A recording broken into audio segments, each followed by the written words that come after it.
to a new vlog. It is the monthly reset, so we're going to be doing reset things, but first we're going to talk about the books that I am reading this week. The first one that I have to talk about is the Metamorphosis and Other Stories by Franz Kafka. Classics. Short story. Kafka. I might be able to finish this one this week. Maybe. We'll have to see. Then our main focus that I did read over the weekend, but I didn't read that much. Yesterday, I was really in front of a screen all afternoon watching the Indy 500.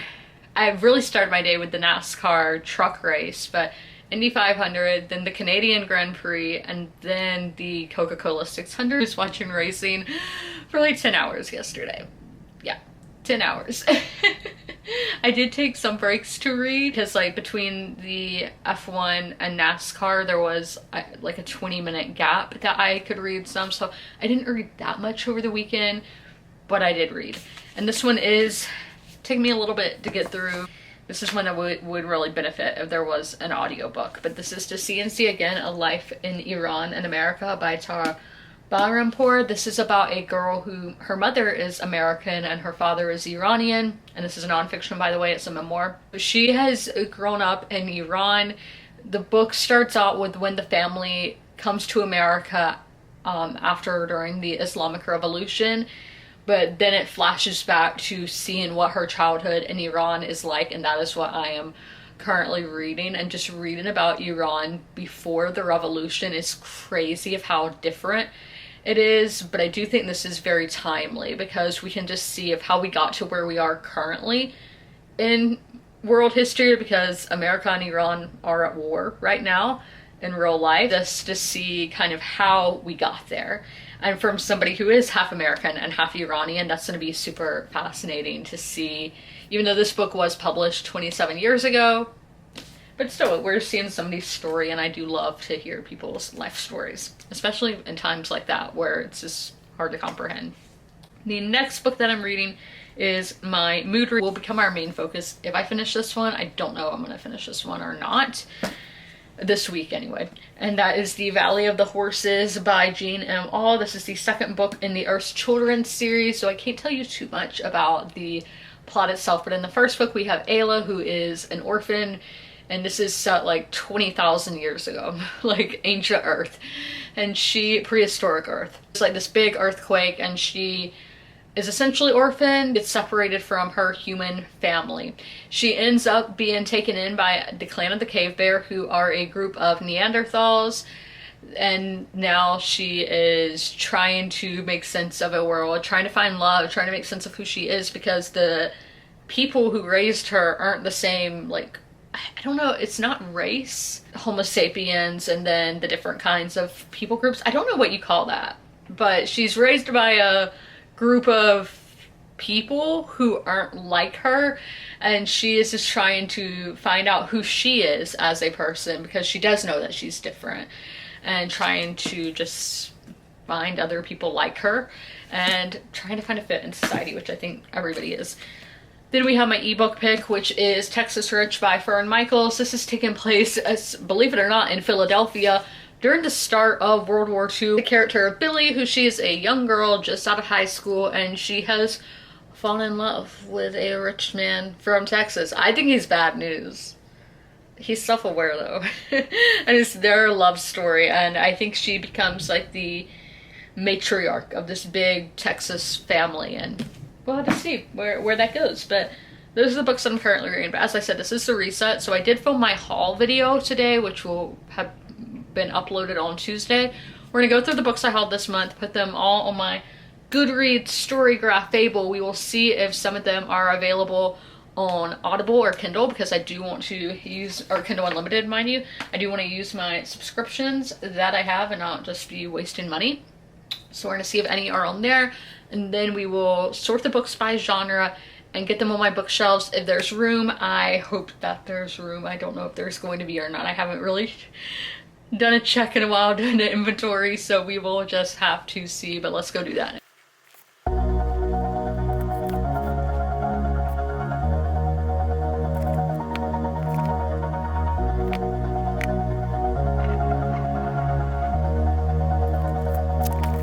All this time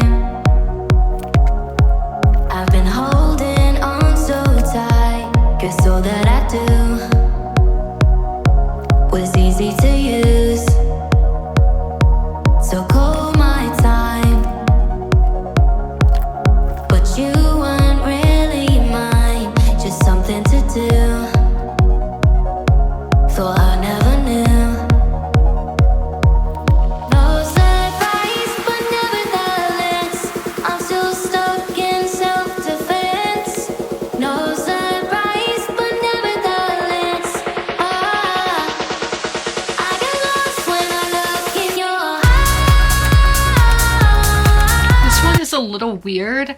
When I looked it up on Fable, it only comes up as The Artist by Lucy Steeds, not And the Feast, but the description is the same that's on the back of the book. I've never had that happen before. I just thought it was interesting and would share with y'all.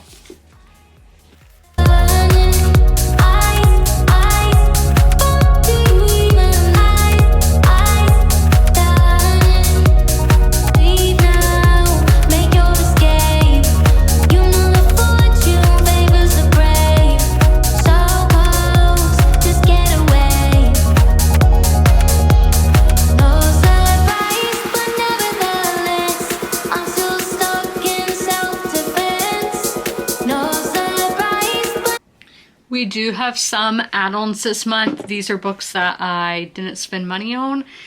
I got 2 for my dad because he did a big book on haul. The first being The Russian Five by Keith Gave. This is sports nonfiction about the Red Wings in the 80s, in 1997. I don't know why I said the 80s, because I know it's the 90s, but like the evil Red Wings era. So a story of espionage, defection, bribery, and courage. So we got that. I do know a little bit about this. I've watched some things. I don't think I've watched the documentary film that's based on the book.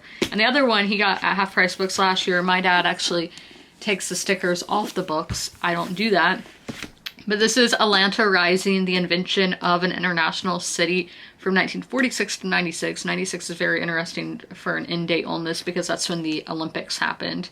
But this is by Frederick Allen, so a history of the city of Atlanta, which is like the capital of the South, the heart of the South. One of my personal favorite cities. Love it there. It is going, it says, till the Olympic Games. So we will be adding these 2 to the collection, and then in a minute I will go get the books that I got from Little Libraries and Goodwill this month. These are the rest of the books that I got secondhand this month. I've been in quarantine.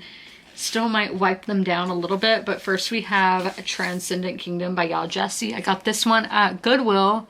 My voice going out.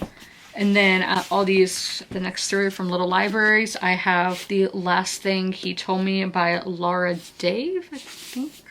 Cursive. The Girl Who Drank the Moon by Kelly Barnhill. This is a middle grade one. And lastly, Winter in Madrid by CJ Sampson. Time to get them all in the system. I say every month, excuse the gross carpet, but these are all of the books. We have classics, contemporary, fantasy, historical, nonfiction, thriller. Who would have thought fantasy would be the one to come out on top this month? I don't have time to get them on the shelves right now, and the camera's about to fall off the tripod. I don't have time to do that right now. We are about to get into reading for the day, and then after that, and after I eat, I will get these on the shelves. 39 pages into See and See Again, getting me, well, I read 39 pages and I got to 39% consistency. Syncrasy, I think is the other word that I'm thinking. But we will go through my thoughts to the family. We are back into the timeline of they have moved to America, they've moved to Portland, and are having to adjust for life, and how it's easier for some members of the family than it is for others. Let's see the notes. I did start the day when the family is still in Iran, and we are just seeing protests and those kind of things starting to take place. And these people are wanting change from what the Shah is giving them. It's like, what is the cost of change? Because were they better off after the Islamic Revolution? I'm going to be really interested to see what the, what the author thinks about that. Of just seeing how people want to change, but are they better off now? We then go into our next chapter. I've been reading this by sections because the chapter, like all that, was pretty much one chapter, over 100 pages. So this is our section. As I said, we are back into the timeline of when they are in America.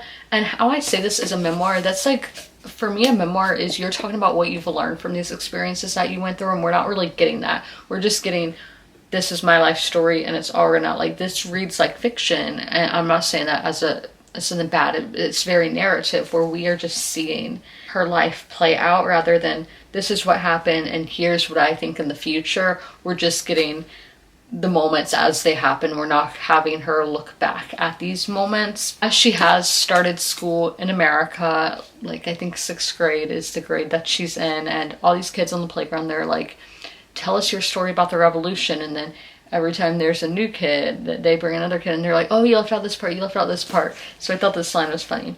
And I solemnly start from the beginning as if it were some holy legend. And that is so true. Just the kids on the playground. I can so vividly picture that. That's one of my other notes, that this is so immersive and vivid. Rather it be in Iran before the revolution or in Portland, Oregon in the late 1970s, early 1980s. The author is doing a fantastic job immersing me into this story of being able to see these things so vividly. And as I said, that is exactly how kids are on the playground, that these stories do become like holy legend. As the story progresses and more people find out that, well, as the Islamic Revolution progresses and America's role in that, and we are seeing, I mean, that's just on the news all the time. Now people are starting to realize that Tara is Iranian. So other kids are finding out about that, telling her to go back to Iran, or like the song, the Bomb Iran song, all that. So she's starting to realize that people do see her as different, and that people see her being Iranian, that's not a good thing. That's how they view it. I'm not saying that. But she is starting to realize all that, and it's really reminded me of post 9/11 America, of just how people were treating brown people. Like, not even, some people weren't even, you know, Muslim, but were getting like hated on just because people were like, oh, that's how they must look, that kind of thing. And just seeing how Middle Eastern people were treated in the United States after the events of 9/11, who knew in 1979 the same thing was happening to Iranian families, because of what kids and all are seeing on the news or what they're hearing from their parents. It was just a very similar, those two events very much reminded me of each other, of how those groups of people were treated. That's all for the day. And to CNC again, this should take me into June, because it is just, as I said, so immersive, so many descriptions, that it is just a lot to take in, and therefore I am reading it at a slower rate. Beautiful. It's Tuesday, and we're about to do another one of our reset activities. We're going to go through the books that I have completed this month, and the ones that I keep, I do put my stamp inside, so if it ever gets lost, people know who to return it to. And if I'm unhauling it, I put my business card in there. This is what that looks like. I had my channel name, a QR code, so people can find the channel, because these are going to go to little free libraries, and chances are, if you're at a little free library, you like reading, and that's what this page is all about, to help people find books that I loved. So hopefully they love too, but let's go through it.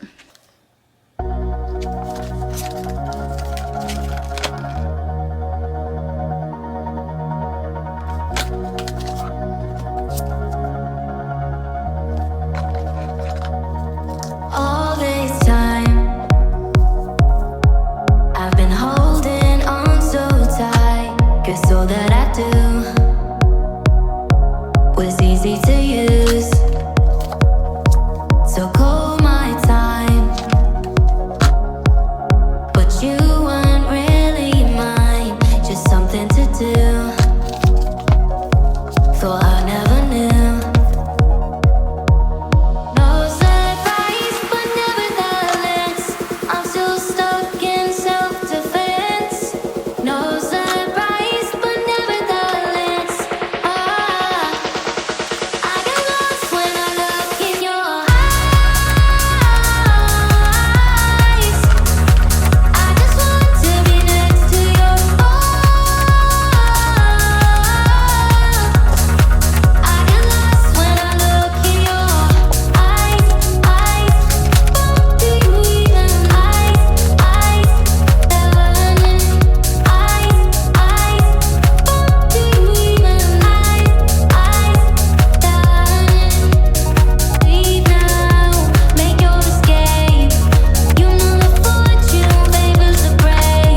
Into the 75% mark in my Kafka book, so I do want to talk about the story that I just read, which was called The Hunger Artist. The writing style, again, not for me. Like, we had a paragraph go on for and then the next page, 3 pages. That is just not my writing style. We all have our writing preferences, and for me personally, that is a no for me. I don't like that kind of writing, but I do want to talk about the story and what it made me think about. I don't obviously know if this was the intention, but we have this artist who he gets in this cage like every year creating, and he is fasting for, I think it was like 40 days that he's fasting as he does this. Crazy kind of creative process he has there, but I'm thinking of like people, they all go, but obviously nobody knows. Oh, it might have been 40 hours. If it's 40 days, that's literally insane. But he's in there, and obviously nobody is there the whole time, so nobody's there like the whole time watching to actually know if he is fully fasting or not. But for the sake of the story, you know, it's the hunger artist, and that made me think of how we kind of put our artists in a cage, being like, if we use books, for example, when are you putting out your new book? When are you putting out your new book? When are you going to be done? When are you going to be done? Like poking at them in a cage. Or with a musician, when are you going to put out your next album? When are you going to put out your next album? When are you going to put out your next album? That's what it reminded me of they're just waiting for this fast to come to an end, waiting for this time without art to come to an end, to see that completion, see that final product. So that's what that story made me personally think about. But yeah, the writing was not for me, but I do like that it made me think and come up with ideas like that. Thought-provoking, I do appreciate that. Very wordy writing style that is just not my personal preference. But I'm gonna go film a fun TikTok. I'm not a coffee drinker, but Grace on TikTok, and she's on here on YouTube as well. I subscribed to her recently. I didn't know she was on YouTube.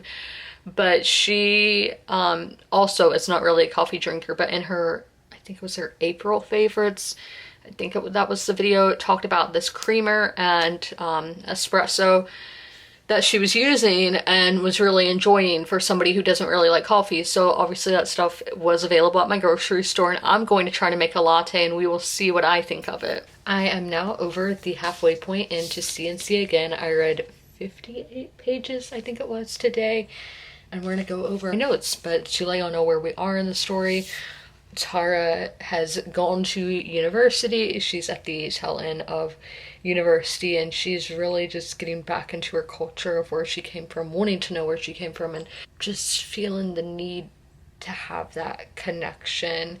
And also people around her really pressuring her to get married. Her parents aren't, but people in her family and just other Iranian people that they meet in America, because over there it is just so common to get married like right away. Dating isn't really a thing at this point. I don't know, I haven't been, so that's just what I'm getting from this. But let's go over the notes now. As I was talking about how this is kind of a memoir, but we're not having Tara look back at her life and like, this is what I've learned from these experiences. It's more just seeing her day-to-day life, like you are reading journal entries, which she did keep a journal when she first came to America, or when she came to America in 79, but I don't think this would be what she was writing then. Like, I don't think this is what a 12-year-old was writing, but it obviously was inspired by what she was writing at the time in her diary. 2 notes over here. Is going to university and is now in the library looking at books that are on the Iranian Revolution, and she's reading, and she's really surprised just to see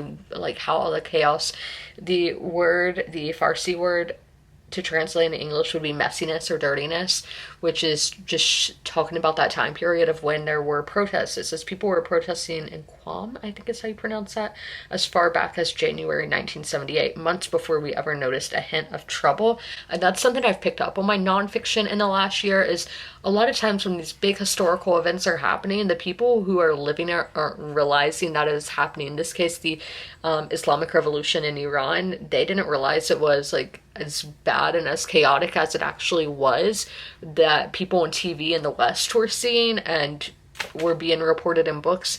The people who were actually living it didn't realize how like tumultuous it was. And a similar thing with 9/11, people who were on the ground at ground zero didn't really have any idea what was happening. They didn't realize the extent of everything. Like, people at the Twin Towers didn't know about the Pentagon. You can learn about that in The Only Plane in the Sky. But as Tara is reading these reports and books that are on the Iranian Revolution, she's like, all this was happening in South Tehran, but we still went to school. Our music teacher would have arranged us on risers and passed around a lyric sheet. and there we would have sung singing, or we would have stood singing Greece is the word, while a few ramshackle blocks away the blood was drying on the asphalt. And that just shows, even though these big historical events are happening, life goes on. And that was something we talked about with Perfect Tunes. We had the characters where I was like, they never say the words 9/11, but it's, yeah, people have to go to work, they have to go to school, big life-altering historical events can be happening, but for the everyday average person, life goes on, even though you are seeing and hearing all that in the background. I can really think of when I first got to America. I was in Goodyear, Arizona, which is outside of Phoenix, but I was at the racetrack, and I was just going to the car haulers, getting merchandise, and some of the, are not car haulers, but they're trailers that have the merch. And some of them had TVs in them that just the workers, would be watching TV when they don't have anybody at any customers. And there would just be like saying that, oh, there were this many cases in Washington today, there were this many cases in Chicago today. Hearing all that in the background while going about my everyday life at the racetrack. But it's so crazy how that was just like in the background, not knowing that it was going to be a huge thing that changed the course of our history, in my opinion. Really, this book is depicting how everybody in this family had a different experience coming to America, immigrating to America. She says, I never realized how hard it must be for Sufi to grow in the midst of our sacred Iranian memories. So the mother, born in America, American woman, white woman. So she was born in California, raised in California in the 1950s, marries an Iranian man. So that is the father. Izzy is like his name. So Izzy, he was born in Iran, and then he came to university in the United States, and that is how he meets Karen, who is Tara's mother. So he is Iranian. The family, I think the kids might have been born in America, but they were predominantly raised in Iran. So I'm talking about Ali and Tara. They were raised in Iran, but they did have American memories as well, visiting their mother's family. And when their mother would work in America, they would be in America for months on end. They would even go to school sometimes in America. But then they have their sister Sophie, who was born in Iran, had like an Iranian maid who was teaching her Farsi and everything like that. All that, she then ends up in America at a very young age, I think only like 3 years old. So she doesn't really have any concrete memories of Iran. So we're just seeing how each one of these members of this family, what their experience has been like coming to America, and how it differs for each and every one of them, how it's very hard for some of them, how some of them prefer America. It's very interesting to read about because we hear so much about immigration. Every time I open Twitter, I've been seeing people complaining about groups of people from other countries. And I'm like, just admit you're a jerk.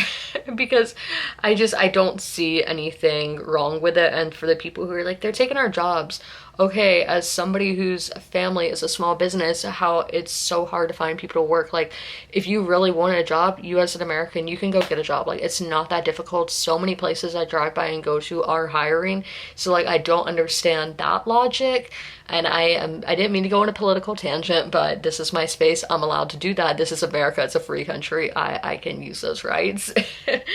But the people who need to read these books, realizing that immigrants are just normal people just like them, they're not going to sit down and read these books. Like, they're not. I wish that they would, but they're not. Here we go. So to the next note, and that is where we're ending it today. And perfect.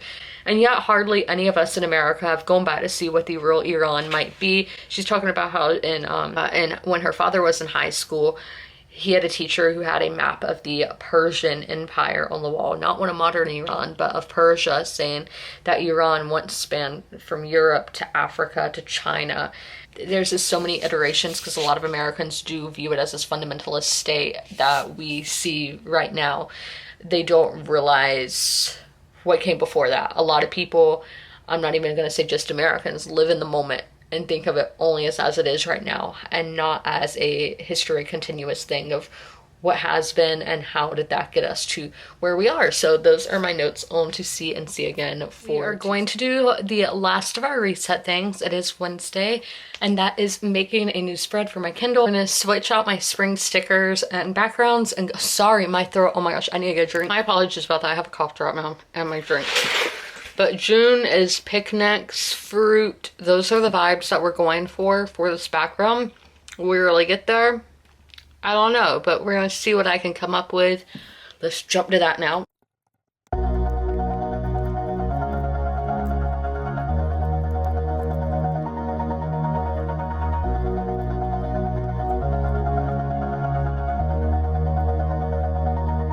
All this time, I've been holding on so tight, 'cause all that I do was easy to use. So call my time. I have gotten to the 75% mark into See and See Again. What is currently happening in the book, Tara has gone back to Iran and is really like turned into a journalism kind of story, but she, hold on, he's gonna want me to let him in. So that is what is currently going on in the plot of the book. I think we're in the 90s. The book was published in the 90s, but I read 78 pages. But let's head to the notes. This is something that I think a lot of countries can relate to. We talked about yesterday how people will just have one vision of Iran, that it's this fundamentalist place, a theocracy, and they think that's all there is. They only think of the government. They don't think of the actual millions of people who live there and what they might believe. And then we have America, how a lot of Americans are like, we live in the best country in the world, and I mean, honestly, I would rather be here than in some other places. But I do know I am privileged, by the way. I think y'all can tell I'm privileged. But a lot of people just think their one experience. So privileged people in America may not realize what other Americans might be struggling through, like the economy that we're living in right now, or whatever else, because there's a lot of issues, you know, going on in America. Every country in the world has its issues. Tara's parents really shielded her from a lot of the negative aspects that could have been happening in Iran during her childhood. So she looks back at her childhood with rose-colored glasses. Just she's saying her story isn't like a lot of other people's stories, because she didn't grow up in a radical family or a very religious family. So this quote right here is, "But now I began to wonder how much of my perception of Iran was shaded by Mama and Baba's presentation of it." I think we can just compare that to wherever you're from and being like, okay, is that why I view this country like this? Now I am in the section called The Garden Again, which is when Tara has gone back to Iran and we are seeing her experience in Iran. We're getting all this stuff, like in high school, she was an exchange student to Italy. When we were actually in the section for her in high school, we didn't know anything about that. I was shocked to see that. And when she was in college, she spent a year in France. We did not get any of that in the college section in this book. I say later on, it's very jumbled of how it's set up, of why was that not in the high school section? Why are we getting that in this section? And there are some times where I can understand it's talking about her leaving America and going back to Iran, but she's also lived in Brussels, and it just talks about her different travels throughout the world. And it's like, I just don't understand the order of things, why we're getting it in the order that we are. Being said, the writing is really my only issue with this book. And in this section of her in Iran, these little sections have just been getting longer and longer in page number. So there is, just with the pacing, this has gotten kind of, it has slowed down. Y'all know I only have to underline when the title of the book is said. All my relatives do deed o baz deed, so I'm sorry if I'm mispronouncing that, seeing and seeing again. And that is about seeing relatives one day and then going and seeing them the next day.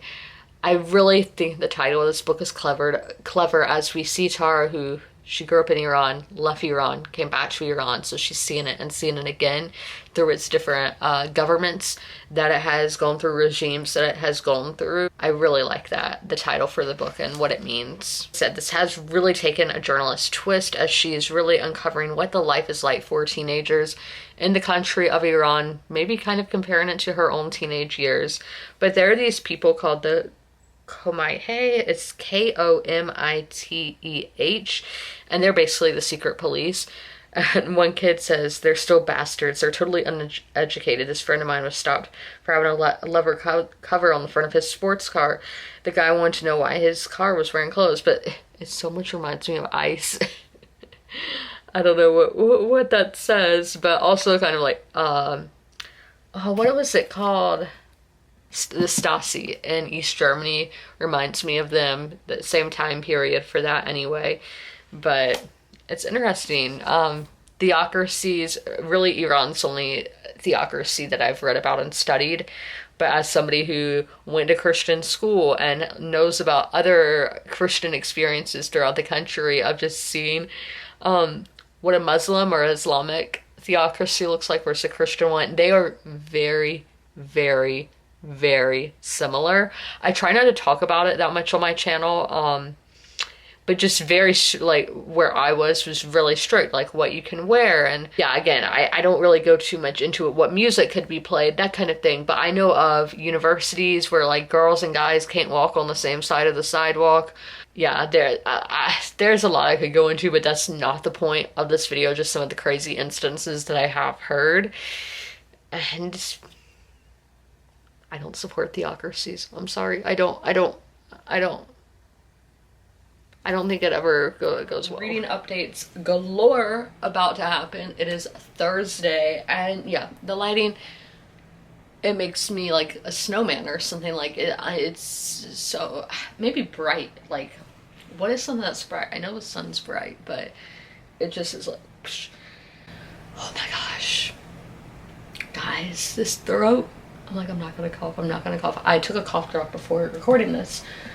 But I have an update on Texas Church. I didn't update my bookmark though, but I got to a quarter of the way into the book, and I do want to update y'all more on my ebooks. And since this one is the first book in the series, it's easier for me to do than when I do sequels, because a lot of times with my ebooks, they are books in a series, so I can't really talk about them, like give y'all in-depth notes. But as I said, this one is the first book in the series, and I do have some notes to talk about. But this one really immerses you into the time period. This is in the 1940s. America has gotten involved in World War II. One of our characters is in the Pacific, so I don't know exactly what year this is happening, but you're so immersed into the time period where this feels like you're really there in the 1940s. This was published in 1985, but the author just did a really good job making you feel like this book came out then in the 1940s. This is a fun fact that I didn't know, and I haven't done research to know this is actually legit. But I do know in Australia there are like air ambulances. Obviously air ambulances are everywhere, but because in the outback it's so just expansive and there's not a lot in between towns, so you have to fly a lot of places. I know Alaska is the same way, but in Texas back then, and if it's still the same today, let me know, but they fly everywhere. Because at one scene we have our female main character Billy, and then our male main character, his name is Moss, so he's in the Navy, and that's why he's in Philadelphia and how he meets Billy. And so Billy is like, since you're from Texas, do y'all ride horses everywhere? All that, she didn't say y'all, but you know. And he's like, no, in Texas we fly everywhere. And it makes sense because as we talked about Alaska, Australia, both massive, big places. Texas is the same. Texas is a huge state. It takes you, or at least me, it took me 2 days to drive across. It is huge, so it does make sense that like prop planes would be so prevalent there, but I didn't know that. This is very much slow building. It's very slow. This is a romance book. You can say it's a historical romance because it is in the 1940s and was published 40 years after it was taking place, but it is very slow building. That's not to say the romance itself is slow burn yearning, but the story itself is slow. And I'm gonna tell you, there are some things about this relationship where it's like, ooh, kind of like sketchy, but I will tell y'all, I do think the author is self-aware about it. But I'm not gonna, like, I do not think this book could come out today. I don't think it could come out today with like the same tropes of just how the romance came to be. I don't think that would really be like cool, like it wouldn't be acceptable. But the author knows that Moss, he's bad news, but I think as she's trying him to be like the bad boy, like he doesn't want to commit to a relationship because he's scared of commitment, and he's scared of commitment. So he is a self-aware character, but he's bad news. He is bad news. I don't know what's going to happen there, and he is just scared of love coming in the way of his dreams. Like, he has his reasons why he's a bad guy, so it's not like he's just a bad boy for the sake of having a bad boy. No, there is depth to him and a reason why he is the way that he is. I'm going to tell you, the character with the least amount of depth is Billy, the female main character. I feel like the side characters, her mom, Agnes, is even more developed than her. So I was picturing her, if y'all play the Sims games, Agnes Crumble something is like this old lady character in the games. I will insert a picture of her. That is who I was picturing. No, Agnes is apparently very good looking in her early 40s, and I'm like, whoa, that is just not how I imagined her at all. But she's low-key evil. She is playing chess. Like, she is seeing all her daughter, her daughter's boyfriend, all these different people, every other character except her, she is seeing as chess pieces to move around the chessboard.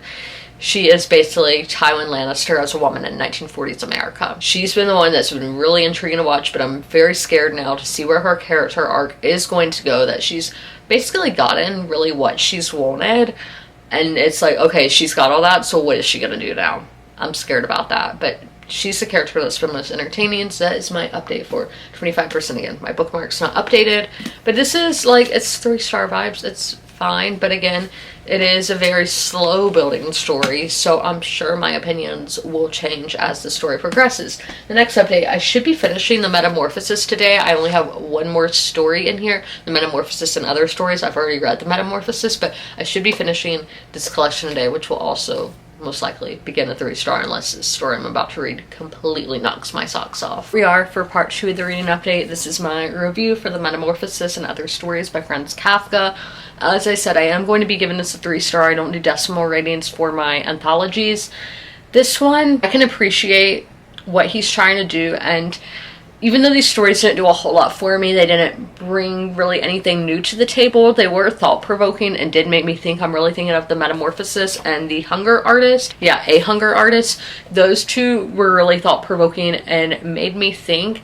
A lot of these stories are about being an outsider in society and even in your own family, and just how those kind of people are viewed and what their mindsets might be, but really how people on the outside view them.